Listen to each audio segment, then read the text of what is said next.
आप भी मैथ्स की कैलकुलेशन करते हैं तो आप मुझे इसका जवाब दीजिए कि 29 इंटू 15 इसका आंसर क्या होगा। आपको इसको 2 सेकंड में करना है, 1 और 2। आप इसे अगर 2 सेकंड में नहीं कर पाए तो आप ये मल्टीप्लिकेशन की ट्रिक नहीं जानते हो जिस हिसाब से क्वेश्चन सॉल्व किया। अब मैं देखो इससे बड़ा नंबर लूंगा और आपको मैं 1-2 सेकंड के अंदर सॉल्व करके दिखाऊंगा, जैसे कि 596 इंटू 11। अब इसका आंसर क्या होगा? इसका आंसर होगा 6556। अब देखो ये मैंने कैसे कैलकुलेट किया, ये मैंने सिंपल ट्रिक्स को यूज करके किया। अगर आप भी ये ट्रिक जान लेते तो इससे मल्टीप्लिकेशन आसान हो जाएगा। तो ये जानने के लिए इस वीडियो को एंड तक जरूर से देखना। So hello everyone, I am Ayush Punia and welcome to Seekho official show maths की पाठशाला। सो देखो मल्टीप्लिकेशन जो है ना, अगर आपको इसको फास्ट करना है ना तो आपको कुछ ट्रिक्स पता होना चाहिए। जैसे कि अगर आप इस तरीके से ये नंबर आप तरीके से मल्टीप्लाई करोगे ना, आपको टाइम लगेगा। अधिकतर स्टूडेंट यही करते हैं, लेकिन हम मल्टीप्लिकेशन को मल्टीप्लिकेशन ना करके एडिशन करेंगे, क्योंकि हम एडिशन बहुत ज्यादा फास्ट करते हैं। अब जैसे कि ये नंबर हम लोग लेते हैं, वो लेते हैं 64 इंटू 52। तो अब आपको क्या करना है, इसमें पहला स्टेप ये कि आप इसका फर्स्ट नंबर सेलेक्ट करो जो कि 64 है, और सेकंड वाले का आपको फर्स्ट नंबर सेलेक्ट करना है जो कि 5 है। 6 इंटू 5 कितना हो गया? वो हो गया 30।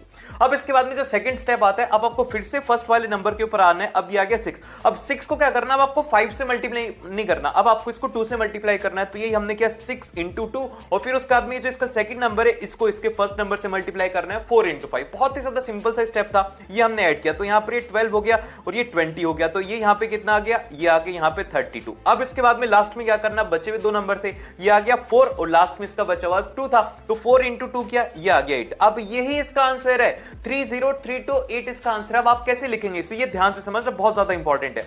अब आपको जब आंसर इसका नोट डाउन करना ना, तो ये जो 8 है ये 8 एज इट इज यहां पे आ जाएगा। फिर उसके बाद में जो नंबर है जैसे कि 32 है, तो इसमें बस इसका 2 आएगा जो कि आपको यहां पे लिख देना है। जो 3 है ये आगे कैरी फॉरवर्ड हो जाएगी 30 के अंदर। 30 प्लस 3 कितना हो गया? ये हो गया 33। 3328। और अब आते कुछ ऐसे स्पेशल केस जिसके अंदर अब आपको पेन भी उठाने की जरूरत नहीं है। जैसे कि मान लीजिए कि आपको 999 इंटू 5 करना है, या फिर आपको 666 इंटू 4 करना है। ये ट्रिक जब भी एप्लीकेबल है जब एक जैसे नंबर बार बार रिपीट हो रहे हैं, जैसे इसके अंदर 9 रिपीट हो रहा है, इसके अंदर 6 रिपीट हो रहा है। तो इसको हम कैसे सॉल्व करेंगे? बहुत आसान सी ट्रिक है।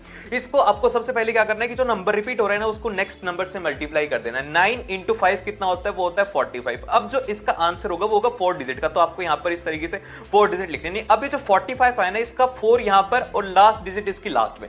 अब ये जो बीच में 2 स्पेस बचे हुए, इसमें क्या आएगा? इसमें यहां पर आपको क्या करना है कि ये यहां पे 99 आ जाएगा। बस आपको 99 फिल करना है। 4995 इसका आंसर आ गया। अब इसी तरीके से जैसे कि 666 इंटू 4 है, तो सबसे पहले स्टेप हमारा ये रहेगा, 6 इंटू 4 करेंगे जो कि कितना आ जाएगा? 24। और इसका भी जो आंसर रहेगा वो रहेगा 4 डिजिट का। तो 1 2 3 4 हमने किया। फिर उसके बाद में 24 को हम इसी तरीके से लिखेंगे, 2 पहले 4 बाद में। अब इसमें यहां पर ट्विस्ट ये है कि इसमें आपको ये जो बीच में नंबर आएंगे ना, ये क्या आएंगे? 4 प्लस 2 को करने के बाद में आएंगे। यहां पर ये 6 6 आ जाएगा। 2664 इसका आंसर होगा। इस तरीके से आप इसे कर सकते हो।